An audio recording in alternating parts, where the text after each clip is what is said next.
నమస్తే ఫ్రెండ్స్, నా పేరు ప్రసాద్. సత్యం టీవీ శ్రీకాకుళం కోసం.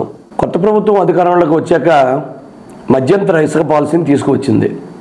ఇసుక ఉచితం అని ఎన్నికల్లో ఇచ్చిన హామీ మేరకు ఉచితంగానే ఇసుకను అందిస్తున్నామని ఓ ప్రకటన చేసింది. కానీ ఉచితంగా ఇసుక అందడం లేదు అని 2 రోజుల్లోనే తేలిపోయింది. తేలిపోవడమే కాదు, గతంలో కంటే ధర విపరీతంగా పెరిగిపోయింది అన్న ఆధారాలు కూడా బయటకు వచ్చాయి.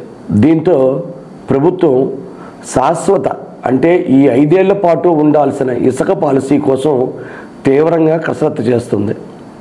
ఉచిత ఇసుక అనే పేరుతో ఉచితంగా ఇసుకని ఇవ్వకపోతే ఏం జరుగుతుంది అనేది చంద్రబాబు నాయుడు గారికి తెలియంది కాదు. ఎందుకంటే 2014-19లో ఆ పార్టీ ఓడిపోవడానికి కారణం ఇసుక విధానం కూడా. కాబట్టి ఈసారి ఆచితూచి ఇసుక విధానాన్ని అవలంబించాల్సి ఉంటుంది.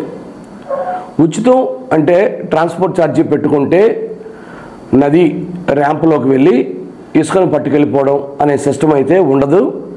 ఖచ్చితంగా దీనికి ప్రభుత్వానికి కొంత అమౌంట్ డీడీ రూపంలోనో ఆన్లైన్ రూపంలోనో చెల్లించే ఓ పద్ధతి ఉంటుంది. అయితే ప్రభుత్వం ఏదైనా అధికారంలో ఉండనియండి, ఇసుకను మాత్రం తవ్వుకుపోయేది అధికార పార్టీ నాయకులే. ఈసారి విచిత్రంగా అధికార ప్రతిపక్ష నాయకులు ఇద్దరూ కూడా ఒక్కటైపోయి ఇసుకను ఇప్పటికే తరలించేస్తున్నారు. ఇప్పటి వరకు ఉన్నది కేవలం స్టాక్ యార్డులో ఉన్న ఇసుకే. అది పూర్తి అయిపోయింది 2 రోజులకే. ఇక మిగిలింది ఈ జిల్లాకు సంబంధించి నారాయణపురం కాలువల్లో పేరుకుపోయిన ఇసుకను తవ్వడం. దీన్ని కూడా 2 పార్టీ నాయకులు కలిసి కొన్ని నియోజకవర్గాల్లో పంచుకుంటున్నారు.